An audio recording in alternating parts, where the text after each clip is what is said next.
The word that echoes the most in the beginning of the Torah when Hashem describes the creation is the word toiv, good.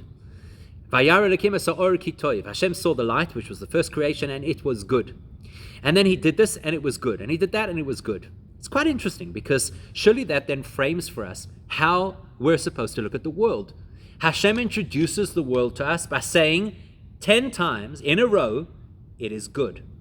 And he takes the first human beings and he plants them in a garden, a place that is beautiful. And not just any garden, but specifically a place where he tells them, go and taste and experience all of the fruits. Fruits are sweet.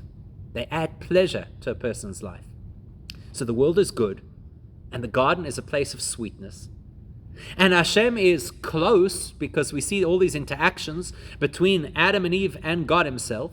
And he's looking after them and providing them with everything that they need. When Adam is alone, Hashem says, it's no good, I'll find you a partner. The world is good. So what happened? Where did we go wrong? You know where we went wrong? They tell the story of the psychology professor who comes into his class on the first day and he asks everybody to look up at the ceiling and report what they see. And they look up at the ceiling, there's roughly 100 ceiling tiles, and one of the tiles is out of place. And everybody says, oh, professor, there's a tile out of place. And he says, why is that the tile that you noticed? Why didn't you notice the other 99 symmetrical tiles? Adam and Eve, they're in the Garden of Eden. Everything's beautiful, everything's wonderful. Hashem says the world is good. What do they see? A snake and a temptation.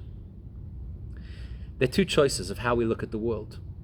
We either look at the world as Hashem looks at it, and we see the good, and then we live in the Garden of Eden. Or we look at the world, and we see the cracks, the things that are misaligned, the things that look like, maybe if I do a little bit of that, it would be better. And we spend our whole lives criticizing or identifying the negative or worrying. And then we no longer live in Gan Eden. And Hashem wants us to know that it's our choice. Have a wonderful day. Stay safe and stay sane.